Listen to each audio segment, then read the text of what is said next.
O melhor futebol da Eurocopa foi coroado com o título da Espanha nesse domingo em Berlim. Os espanhóis bateram os ingleses por 2-1 e faturaram a quarta taça da Eurocopa. Nesse vídeo, a gente vai olhar um pouco para os detalhes táticos desse confronto e entender como foi a partida que coroou os espanhóis com o troféu de campeões da Europa. A gente já está com um campinho na tela com as formações iniciais e já um retrato do que foi o jogo, né, ao longo principalmente do primeiro tempo, para a gente poder iniciar aqui a nossa análise falando de Espanha e Inglaterra, essa decisão da Eurocopa. Um jogo que teve, né, ao longo dos 45 minutos iniciais, uma Espanha que dominou completamente as ações da partida. Empurrou a Inglaterra para trás, teve muita posse, 80% ao longo do primeiro tempo, e fez a Inglaterra marcar um jogo de alta posse, de trocas de passes, de boas movimentações da seleção da Espanha. Do ponto de vista de formações iniciais, a Inglaterra teve uma novidade, que foi o Luke Shaw entrando como titular na vaga do Trippier na lateral esquerda, né? O Trippier fez a Eurocopa inteira como titular por ali, mas torto na posição, ele é um lateral direito de origem, e na Espanha Carvajal e Lenormand voltando, né, como era imaginado dentro da formação inicial do Luis de la Fuente em relação ao jogo, a semifinal da Eurocopa. Nesse duelo, né, de muita posse da Espanha, que se estabeleceria, já era algo que a gente sabia, contra uma Inglaterra que deveria tentar se defender disso, de cara, alguns duelos de meio campo se formaram e foram muito interessantes, né, dentro dessa parte inicial aí do confronto. O Declan Rice encaixando a marcação no Dani Olmo, o Maino tentando dificultar as ações do Fabian Ruiz e o Phil Foden sendo o cara que ia fazer a sombra ao Rodri. Porque era muito importante tentar retirar esses três jogadores do jogo e fazer com que eles tivessem a menor influência possível. Não era uma Inglaterra que subia para pressionar a saída nos pés de Lenormand, Laporte, o Unai Simon, ou os laterais quando construíam mais baixo, mas era uma Inglaterra que essencialmente encaixava nesses três jogadores de meio campo para tentar tirar o passe do Rodri e as progressões de Dani Olmo e também do Fabian Ruiz. Dentro desse cenário, né, a gente tem até uma imagem que ilustra esses encaixes, né, na tentativa da Espanha de sair jogando, Rice no Olmo, o Maino no Fabian Ruiz e o Foden também sendo marcado ali pelo Rodri, né. Dentro desse panorama de jogo, se estabeleceu muitas vezes uma possibilidade do Morata recuar um pouco para receber uma bola no pivô e tentar acionar na velocidade o Lamine Yamal ou o próprio Nico Williams, né? Então, muitas vezes o Morata descia para fazer esse pivô e receber uma bola que pudesse vir do Lenormand ou do próprio Carvajal ou de alguns dos meio-campistas, mas na tentativa de encontrar esse cara entre as duas linhas de marcação e ele poder dar sequência ao jogo da seleção da Espanha, né? Como eu disse, ao longo do primeiro tempo teve um domínio muito grande das ações. Isso, né, e esse fato da Espanha ter muita posse e empurrar a Inglaterra para trás fez com que o time inglês se estabelecesse como a gente está mostrando nessa imagem.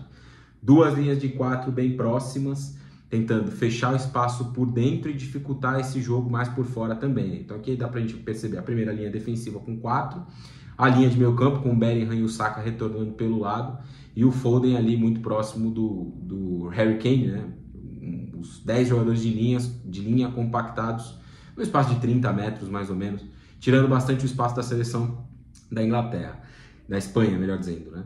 E aqui se estabeleciam também alguns duelos importantes. Então, Lamine Yamal no 1 contra 1 contra o Luke Shaw foi um duelo importante e o Kyle Walker contra o Nico Williams, né? Porque a seleção da Espanha tem algumas movimentações interessantes, né? Quando a gente olha para um time que tem muita posse e tenta abrir uma defesa fechada, um sistema de marcação muito fechado. E esse foi um grande mérito da Inglaterra ao longo do primeiro tempo, permitir muito pouco a seleção da Espanha. Mas quando a gente olha para esse panorama, né, de uma seleção com muita posse e a outra se defendendo, é preciso tentar entender os movimentos para perceber se a seleção fica ou não previsível, né? Que foi algo que não aconteceu com a Espanha ao longo desse período de maior domínio dentro do jogo, né? Então, do lado direito, por exemplo, o Lamine Yamal muitas vezes saía do lado para dentro, fazendo essas diagonais e abrindo espaço para o Carvajal apoiar. E do outro lado acontecia de forma diferente, né? O Nico Williams permanecia muito aberto para receber e partir no 1 contra 1, e o Cucurella muitas vezes ultrapassava numa faixa um pouco mais central. Então, na dinâmica dos laterais já havia aqui uma diferença.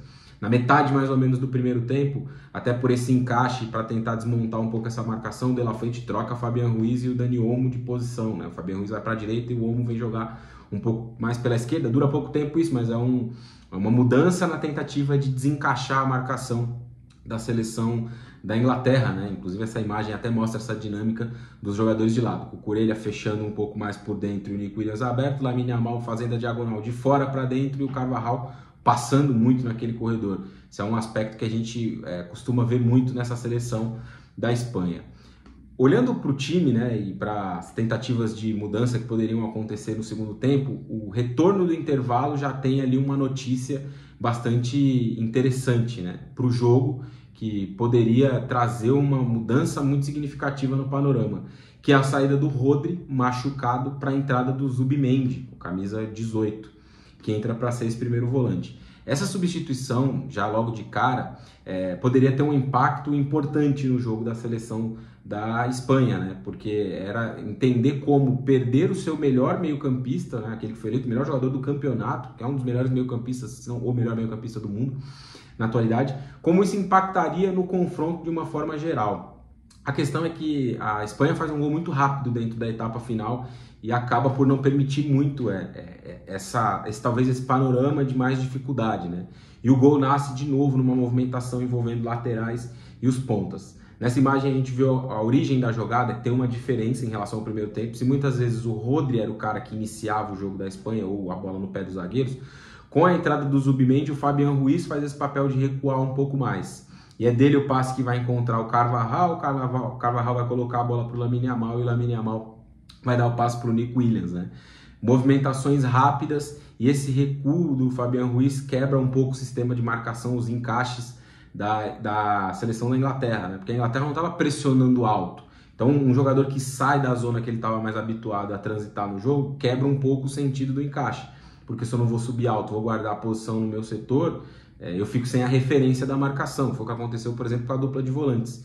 E aí o Dani Olmo é o cara que vai infiltrar e puxar a marcação do Kyle Walker para dentro, como a gente está vendo nessa imagem, né? E aí o Nico Williams vai surgir livre no segundo pau para fazer o gol do 1-0.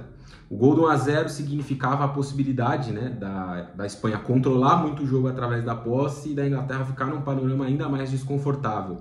E foi um pouco do que aconteceu logo na sequência. A Espanha tem ainda duas grandes chances logo depois do seu gol marcado e oportunidades de ampliar o marcador que acabam não acontecendo, mas a Inglaterra demora um pouco para reagir ao gol sofrido, um baque que era até um tanto quanto natural dentro do confronto, né? O Southgate tende a fazer mudanças, né, a partir desse momento, vai fazer mudanças a partir desse momento, para tentar trazer a Inglaterra de volta para o jogo, né? De novo, um time que coletivamente sofria muito e que foi buscar nas individualidades, saindo do banco de reserva, soluções para os seus problemas. Então primeiro vem o Watkins na vaga do Kane, como aconteceu na semifinal contra a Holanda, né? O Watkins é um jogador muito diferente do Kane, né? O Kane é um 9 de mais mobilidade fora da área, o Watkins é um cara que ataca muito bem as costas dessa linha defensiva, fazendo as diagonais ou até as bolas em profundidade. Então só esse aspecto, além da vantagem parcial, já trazia um panorama de uma Inglaterra tentando ficar um pouco mais com a posse da bola e com isso a Espanha recuando um pouco mais em alguns momentos, ligando contra-ataques em velocidade, mas se defendendo um pouco mais em alguns momentos, né? E a outra mudança que tem um impacto mais imediato no lance do gol de empate é a saída do Kobbie Mainoo, que fez uma bela Eurocopa, né, para a entrada do Cole Palmer. O Palmer vai ser esse cara mais centralizado, porque o Bellingham vem jogar como uma espécie de segundo volante, e o Foden vai ser o cara pelo lado, mas abrindo muito corredor para o Luke Shaw ultrapassar e ele, Foden, vir jogar numa faixa um pouco mais central, né? Só que, apesar dessas mudanças, né, feitas pelo Southgate, e uma delas ter um impacto no jogo, que é o gol marcado pelo Cole Palmer, a Inglaterra não necessariamente melhora dentro do confronto. A partida tem muito de uma Espanha saindo para tentar marcar o segundo gol, o que é uma característica desse time, e até acho que foi não uma decisão, mas um panorama que ficou ruim para a Espanha, porque o jogo em alguns momentos ficou de muita trocação e o gol é assim, né? O gol é um contra-ataque da Espanha, um contra-ataque de um ataque da Espanha, que a Inglaterra tem muito espaço e acaba conseguindo marcar o gol do Cole Palmer, uma bola ajeitada do Bellingham para trás, muito espaço para a Inglaterra atacar, e o jogo fica um pouco, né, com esse panorama de trocação, de pressão de lado a lado, de seleções sem conseguir se estabelecer muito, e um jogo que acaba fugindo um pouco o controle da seleção da Espanha, né, que é uma marca desse time treinado pelo Luis de la Fuente, é um time que controla muito bem as partidas, né. Tanto que no momento em que vem o Oyarzabal para o jogo na vaga do Morata, a tentativa era justamente essa, de ter controle, de ter posse, de trocar passes, de pausar o jogo, o que acaba por não acontecer muito, né? O jogo fica um jogo ali de mais troca de ataques, né? A Inglaterra chega, é perigosa, a Espanha responde, o Pickford faz 2 grandes defesas e já bem no finalzinho, nos acréscimos, uma ultrapassagem por fora do Cucurella, algo mais incomum dentro do jogo, tem um cruzamento que vai encontrar o Oyarzabal para ele marcar o gol do título da seleção da Espanha. A Espanha conquista essa Eurocopa, né, com a marca do melhor futebol disputado nessa competição. Nenhuma seleção jogou mais do que a Espanha. A Espanha teve um caminho bastante difícil, né, dentro da Eurocopa. A Espanha passou pela Itália na primeira fase, em um grupo que tinha a Croácia também, enfim, a Albânia.